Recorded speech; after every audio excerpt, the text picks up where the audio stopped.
Hey there, this is Therese Skelly, and I am so excited that you are going to be listening to an episode of the Fiercely Brilliant podcast. Do you like those two words?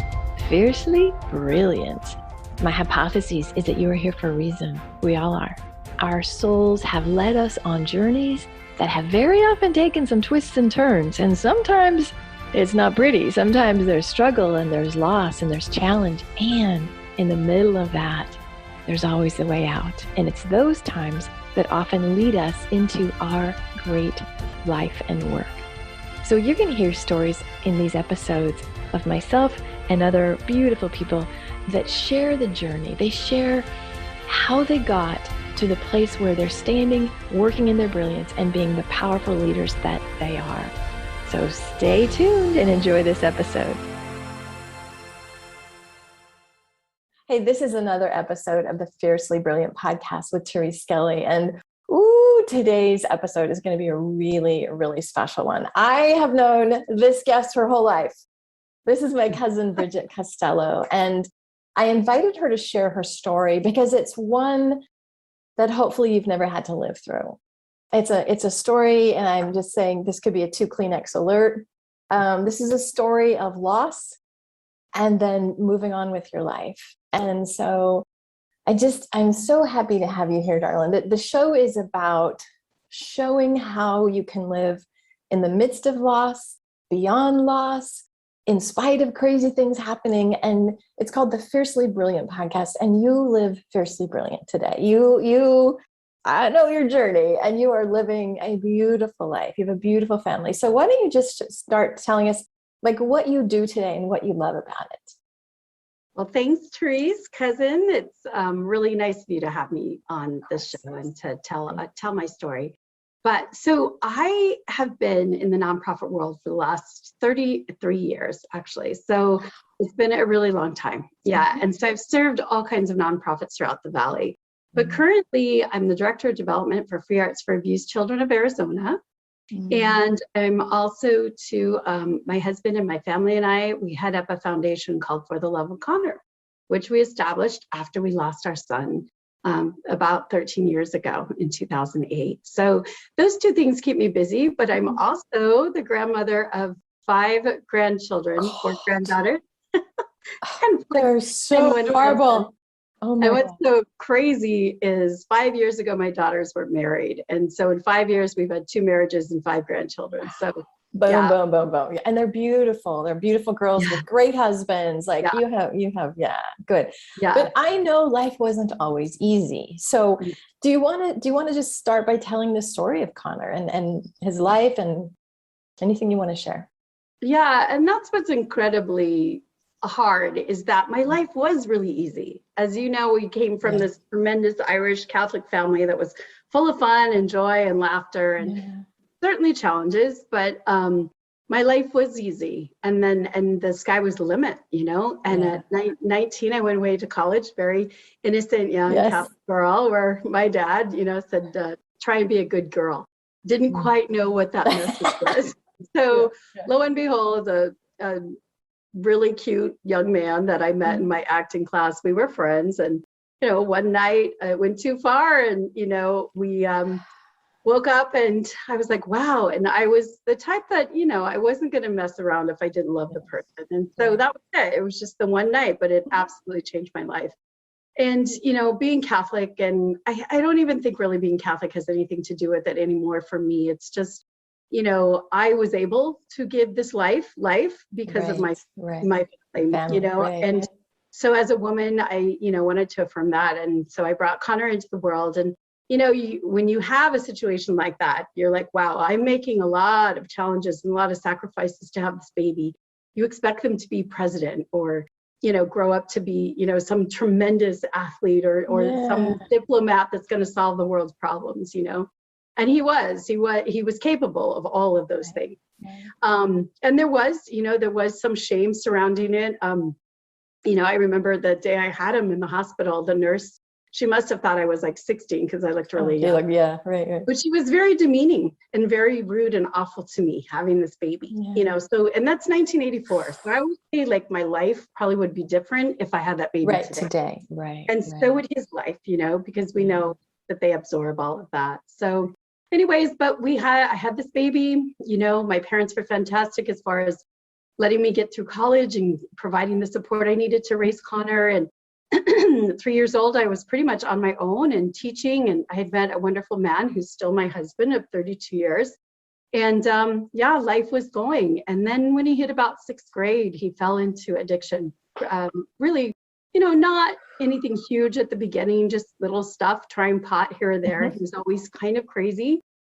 And then it just began this wild ride of, I'd have to say, 10 years of just up and down and up and down. And he used to say to me, Mom, there's 2 drugs I'll never do, and that's meth and opiates.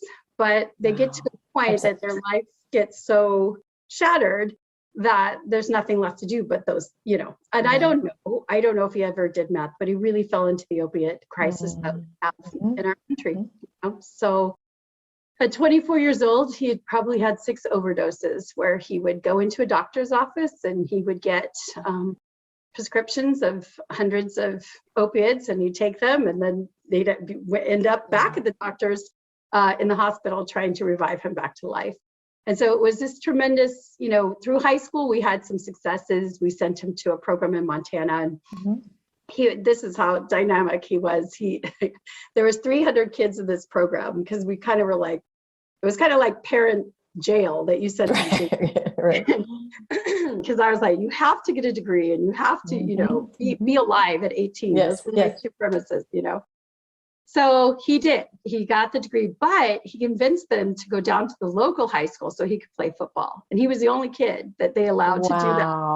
Yeah, so that's how powerful he was. And it's so fun because I have all these newspaper articles from Thompson Falls that Conor was an outstanding football player. Yeah. And he had scholarships to go to college and play ball for community colleges and different things. But the minute he got out of structure, it was very difficult for him to self-regulate.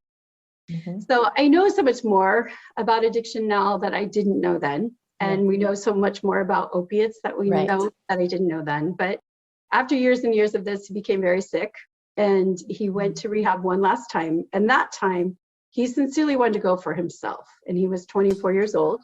Yeah. And he went, and then he came home after 30 days, which we now know 30 days is nowhere near enough.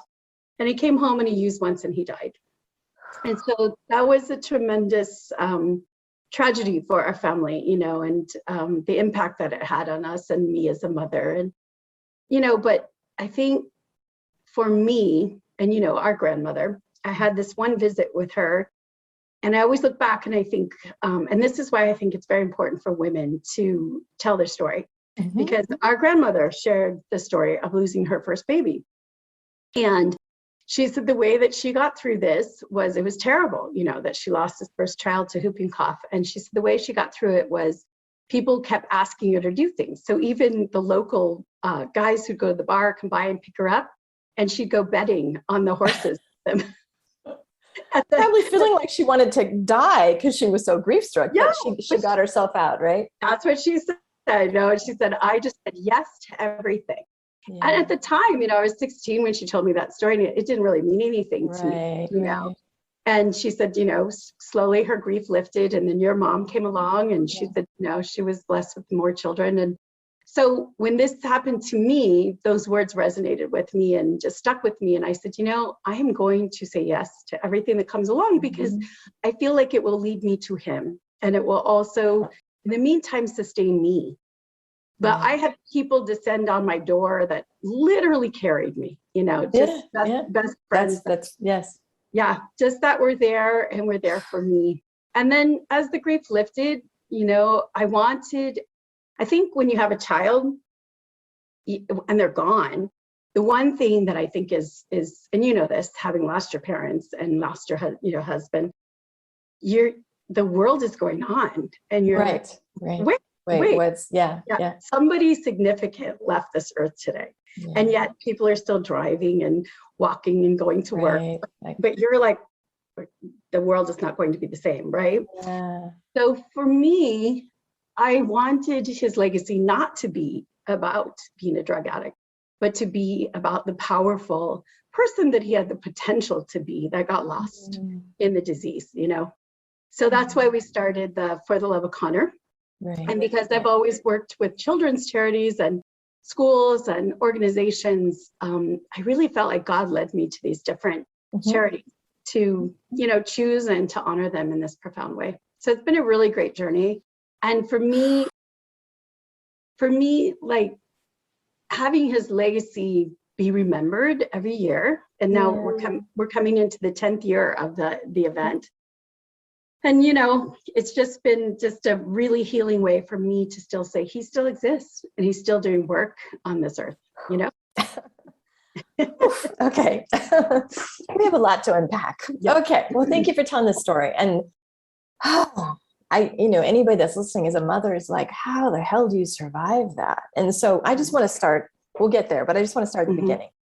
Yeah. You talked about being in a very Catholic family and holy crap, I'm pregnant now. How did you manage the shame? How did you push back and not let yourself be like crumble under the bad thing that happened to you? Yeah. And I'm not saying that it was bad, but I think people looked at like, oh my God, she got herself pregnant. Her life is over. Yes. Yes. Right. So how did you, because like you say, it's different now, but all those years ago, it was in a very, tough situation. Yeah. Therese, honestly, I don't think that I did push back from it. I think that, when I look back now, the choices that were, I guess, available to me back then was, I was a theater major. I loved to sing and dance. And my vision was to get to USC somehow, and then, or, go to New York and to audition for Broadway. I mean, they were big dreams. Who knew what was going to happen? But I walked on to my college up at NAU and tried out for the Shakespearean play, and I took the lead over the senior. I had some promise, I had some promise as a freshman, and thought maybe I could do something with it. But, so what I feel sometimes now is that what happened with it wasn't that people were like, you were a bad girl or a person. It's that they put me in this box that I could no longer do these things. Right. Yes. So, and you need to just, find a nice young man, you know what I mean? Like it was. And your options are limited, right? Yeah. It's got to be, somebody very special who's going to take you now, and I. Ow. Yes. And he is very special. You did a good job with your husband. He's a good one. So, but I remember even dating when a guy that was crazy about me. And then after he learned that I was pregnant, he made the comment, you were perfect, but I wasn't anymore. Right. So I took on all this stuff. And I think it took me a long time to kind of, I just got it through, right? Like, I got married, I had other children. I didn't really think about it. But if you look back on it now, it was very limiting. I should have maybe had the option to go into TV production or because I've been around TV production now and I love it, and it's like, and do something different.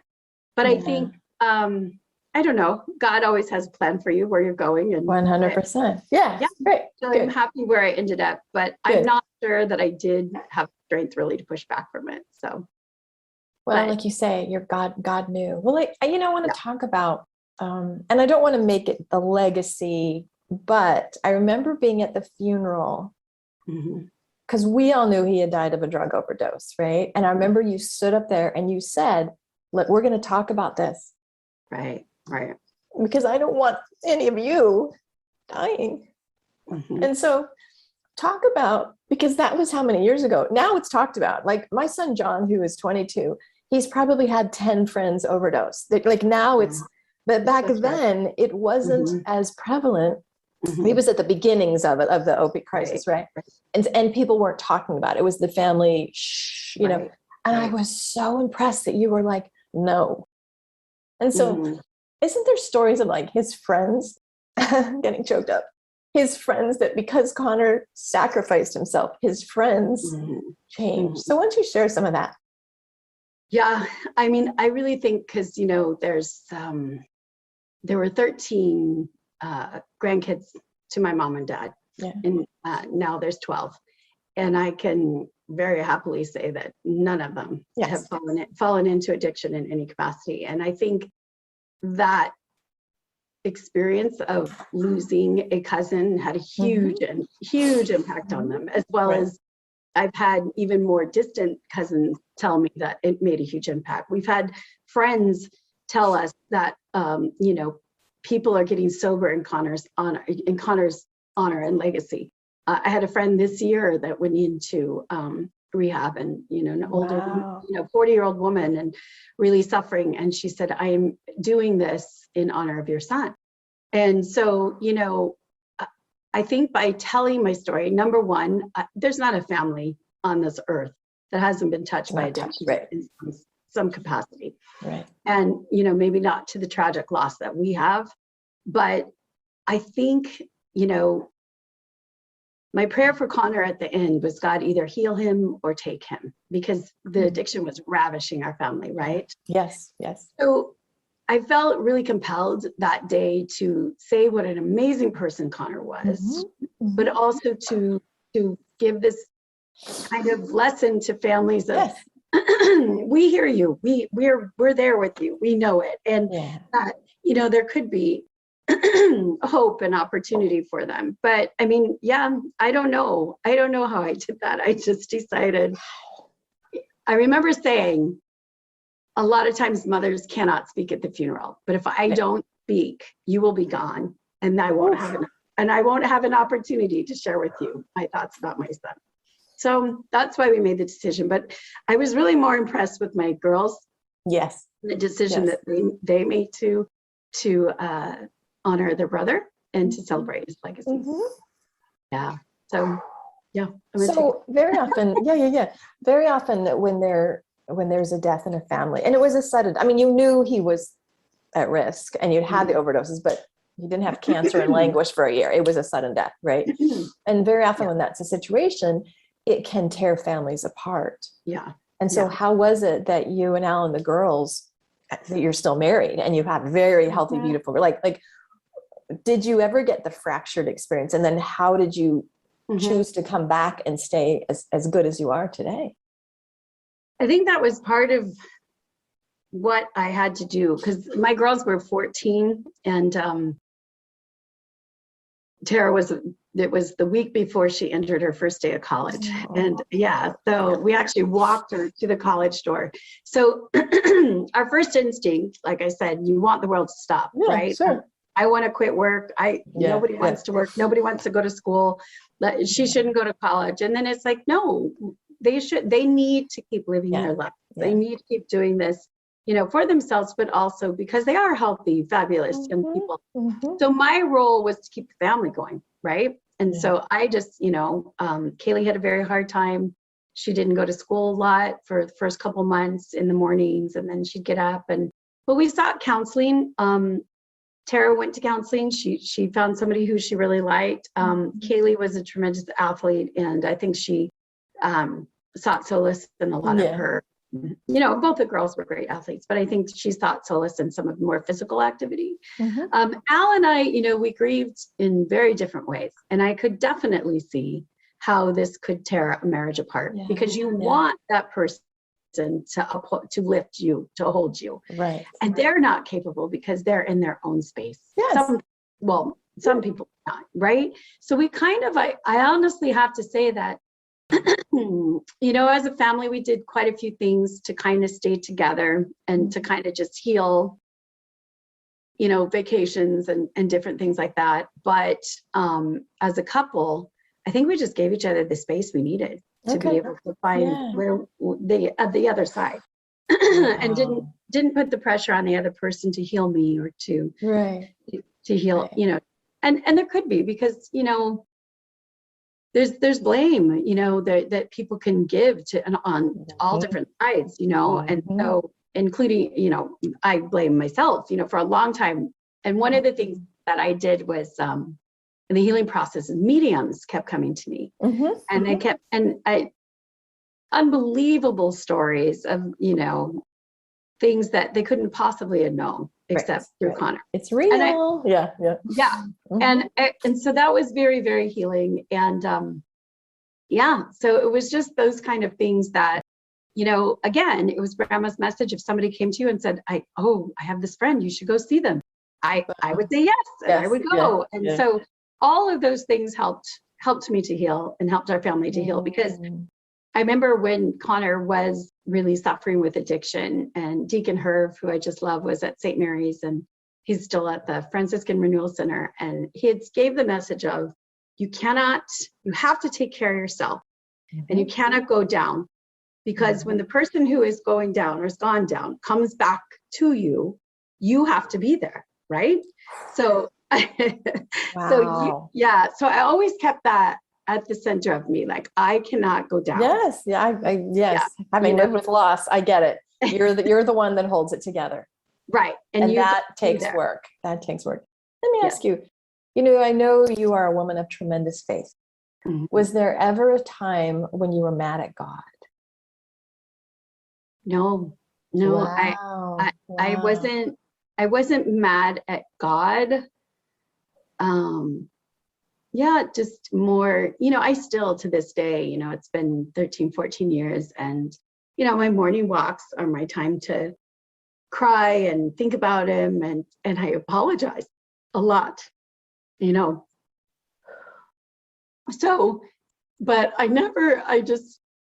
with the faith, I think that's it, is I have no idea what God was thinking when he's doing this, right? Right. You Can we talk about this plan? Yeah. I know. I said, that's the first question I'm going to ask him is why do some people get healed? And you hear these miraculous stories of, I was on opiates for 8 years and then got up. Now I'm this incredible person. And, I so wanted my child to be that. Yeah. But I have to say, in my prayer, heal him or take him, there was so much mercy in Conor's death, because he was so sick for so many years. Yeah. And if you start to look at addiction as an illness, you will really see that sometimes it is merciful. Absolutely. Because it's just such a demon, taking away the moral judgments or that stuff. Yeah. Wow. Yeah. So talk about the legacy, because you can't have gone through this without it completely changing who you are. And so what would you say as a result of, having the beautiful time with Conor and having him in your life and going through the shit of the pain and the grief and the challenge of addiction, on the other side, you're a really freaking amazing, successful woman. and I don't know that you could have been who you are today and where you are today had you not gone through these things. So talk about that a little bit. Because Bridget, what I know is that some people, when they're in the middle of very painful, tragic things, they go, I hate this, I don't want this, isn't fair, this shouldn't be happening. And at the end of it, it should be happening. It is happening, and it can be transformative. So I just want to hear your take on that one. Yeah, I think that was other messages that were given to me, that if you really understand that we're all here for a journey and a purpose. Yes. Whether you believe in God or not, you're here, right? Yes. And you don't know if you're going to be here tomorrow or the next day, but you're here today. And you can do some long-term planning with the hopes that we'll be here for right. And so I think that's it, is that I understood that somehow my son was here for 24 years, and that was his journey. And that was, I don't know that it was his purpose, but that was his journey. And, he is still, I feel, living out a journey and doing work here on earth, for all of us. And, we've had so many things that have happened to our family. The girls have had difficult pregnancies, and, I've gone and prayed, and the next day they're like, oh no, my placenta, it flipped back over. And it's a miracle placenta. For 1%. And I really do feel this angel presence in heaven. Yeah. But the big thing of this is this is also my life and my journey, right? Mm-hmm. I have these beautiful daughters still in my life. I have this fabulous, dedicated husband, that's been with me for, we've, known each other for 37 years, and and I have these amazing grandchildren. So for my prayer, for my life is I want to see their children's children. And my mother has been so fortunate. She has 9 great grandchildren now. Yeah. And to me, that's what I want, Yeah. And I mean, I understand if it doesn't happen, that's okay. But that is my prayer because I want to so be part of the journey of this family and the role of, being here and offering something to them. Because just the way grandma gave me that little bit of wisdom. Right. I had no idea what it was going to mean to me. Isn't that interesting? All those years later. Yeah. Yeah. And then, I feel, with my friends' journeys and different things that, I have the opportunity to serve them and to help them and to lift them up as they did me. So there's still a purpose and there's still a reason.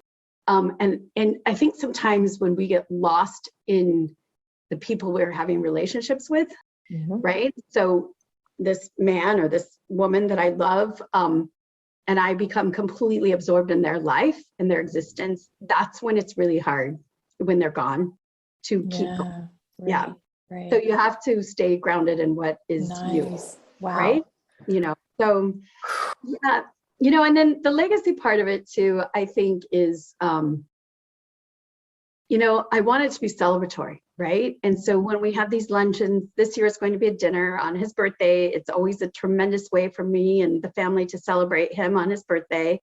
And, we bring these incredible charities. We've had pet charities that, help families of addiction. We've had, most of them are children's charities. And, because I really feel that, we all have these gifts and these talents and these things. And so I'm so honored now because I work at Free Arts for Abused Children of Arizona, and I raise the money for the organization. But when I get to witness, what we do is we bring arts programs into abused, foster, and homeless children. And we go to the facilities and they get to experience a professional artist being there and leading them through a project, or they get to, we just had a dance program and they were dancing on stage with, close to professional dancers, and they had to describe what their Neverland was. And it was so, they did spoken word poetry where girls dance ballet to it. And I'll never forget, the one said, my scars have lasted longer than any person has lasted with me. And so if you think about that, to me, it's like, I'm not in the trenches with them, but I'm raising them so that they can have these profound programs. And, the mission of what where I work now is we turn children's trauma into resilience to the arts. And that word resilience, it's my life story. It's my family's life story, right? And it's our ancestors' life story. Yes. I always say so much so. Absolutely. Yeah. We're from this kick-ass family. If you've ever read anything about the famine and how people left in droves, we didn't leave. We survived. We stayed in Ireland. And so, to this day, my father's family is so strong. Like they don't have allergies or, it's amazing, you know? And I think that's because there's this tremendous, there were hardships there, but they had a sense of resilience and survival. And so I really do think that has been a common thread that has been passed to our family, but I also think you have to work at practicing resilience, right? So, and that's what we're trying to teach at Free Arts is beautiful. These children could do nothing about their experience. I could do nothing about my experience with Conor. Like no matter how many rehabs I sent him to and special schools and inspirational people coming into his lives. We sent him to a totem pole builder in Canada. Eclectic. Yeah, right. I mean, we tried everything. I know. And there was no way that I could change that situation. Right. So all I can do is survive under the situation, right? And it's the same as the kids from Free Arts. Like they can't change that their parents love them. They can't change that they're foster. They just can be resilient and learn these skills to help survive. So wowza. No, you are such a beautiful model of resiliency, because a lot of people that have lost a son become bitter or hardened or hate God or divorce their families or shut their heart off, right? And you're none of those. And so again, the podcast is Fiercely Brilliant. You live your brilliance through the free arts, through the expression with your kids and your grandkids. And oh my God, you should hear her sing. She sings at all the family functions. And so you still get funerals now. I know, sadly, my God, we need another wedding or something. But anyway, so if somebody's going, as we wrap up, if somebody's going through something that feels like, because resilience, I think sometimes it's when you're in the middle of it, you don't realize you're resilient. It's like in retrospect, you're like, crap. Wow. Oh yeah. Like, you know what I mean? Then it becomes a thing you can cultivate. Mm-hmm. But what would you say to somebody that is, if they're looking at something and maybe it's not the death of a child, maybe it's another death or a loss of something or divorce or grief or what advice would you give? I would say make connections, make connections to those people that love you and support you and want to be there for you during your time of need. And I mean, I literally, my friends carried me through the toughest times of my life. And I have a friend who just in the last 2 years is going through a divorce. She was married for over 2 decades and he went off with a young whatever. So, yeah. And, when she called and there's just that devastation, and I'm sure I was the same, making a call and saying, the unimaginable has happened. The unbelievable has happened. Seeking out those people that's literally held me and held space for me. And so I would say, seek connections. I would say, stay in faith and trust that this makes no sense that people should have to go through these things, right? It doesn't make sense, right? But that is life, as grandma used to say, it's the agony and the ecstasy. And so we kind of adopted this motto in our family and I think this has really helped me it's much like the agony and ecstasy, but it's enjoy the hell out of the good times and fight like hell through the bad times. And so that's the thing. It's like, you have to just find those little pieces of yourself that are still there and connect and love the people that are still in your life. But then when you have the opportunity to have a good time, really enjoy it. Yes, and we do in the clan. There's a lot of good times in the family. Yeah, there's good times every day. You can listen to a fabulous podcast. Yes. I love podcasts. And that just can uplift your soul and take you to it. But I'm all about that. Like, because I've had a lot of tragedy as well. It's like, where can I find joy? And it's a conscious choice.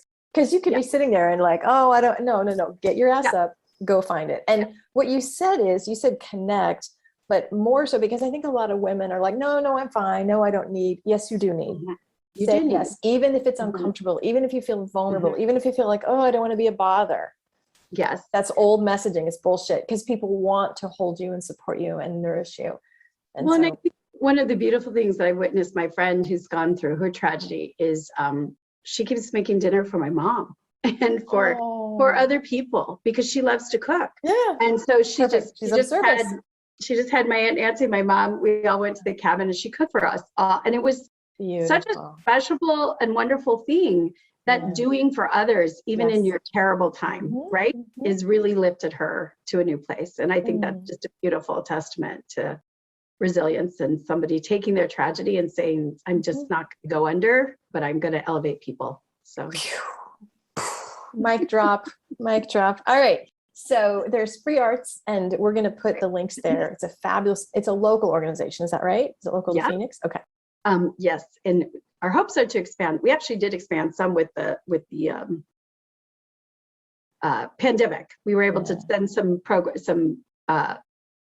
take-home projects to Flagstaff and up north. So, but it's mainly Maricopa County. So And so talk about the Love of Conor Foundation. And I want to say, you don't have to be in Phoenix to contribute. So you can show up at the event, and or if Bridget's story has touched you, just know that the money she raises goes back in the community to build children and families. And so why don't you talk about the Foundation? So we're really excited this year where it's the first evening event that we'll have. It's on January 14th at the Mona Lucia Hotel. But as Therese said, you don't need to be here and be with us, but we'd love for you to be. We're going to celebrate the UBU project, which they take music into the schools to prevent suicide. And so they're working with children for suicide prevention. And it's really amazing. A fabulous man by the name of David Simmons that heads it up. We also are going to have, it's our Heroes Unleashed, which is our pet program that what they do is work to keep pets in people's homes. So whether you're homeless or senior, they work to keep pets in your home, even getting you an apartment so your pet can stay there. Wow, yeah. Organization. And then the last one is, okay, Therese, my 57-year-old brain is. Oh yeah, another one. It's the Harmony Project, which is this fabulous Harmony Project. Is they have music programs all over the world that they provide free music to children that are Title I students. So they can start, if you start in kindergarten, they'll continue with music lessons until you're a senior in high school. And so they just started in Phoenix. And so it's really great because not only is David from the UBU project going to perform, he's a guitarist. The Harmony Project is bringing their little guys, their 5-year-olds, to show us instruments, as well as their seniors who are doing wonderful things like Bach and all of that. And the beautiful part about this is they're getting college scholarships that then take them to college. That's through amazing. music. Yeah, so we're super excited. It's on for the love of Conor with one N, CONOR.com. And you can donate there. You can buy your tickets to come. It'll be just so much fun, dinner, dancing, and just celebrating these wonderful organizations. Beautiful, beautiful. Well, I'm happy to get the message out, and we will put all the links in the show notes, so you'll have all that. And cousin, you're just so the wisdom here, because I really want people to know that you can get through the hard times. So thank you for showing the how and some kind of the roadmap, because you are the testimony of, there you go. See, it's possible. Yeah. So thank you so much for coming. Is there anything else you want to share before we wrap up? No, just thank you. And you're right back at you. I mean, you're amazing that you're doing this. And I think it's wonderful, that women and whoever, men, children, whoever get to hear this wonderful, all the wonderful things that you post on your podcast. Thank you. I appreciate that. All right. Peace and blessings, and make sure you follow Bridget. Okay. Bye now.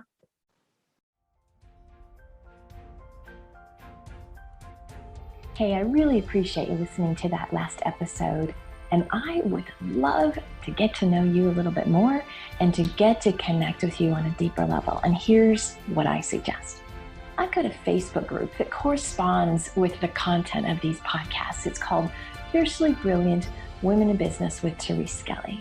So if you just search Facebook, Fiercely Brilliant with Therese Skelly, you'll find the group. It's a really nice group. It's a small group, and I'm super active in it. So each week we have a lot of supportive conversations. I share a lot of resources. I do a lot of coaching on the spot, and I would love to have you join me there. So if you like the vibe of this podcast and you want to hang out with a pretty darn cool community of women, join us at Fiercely Brilliant on Facebook with Therese Skelly. Alrighty, peace and blessings, and I hope to see you in the group. Bye now.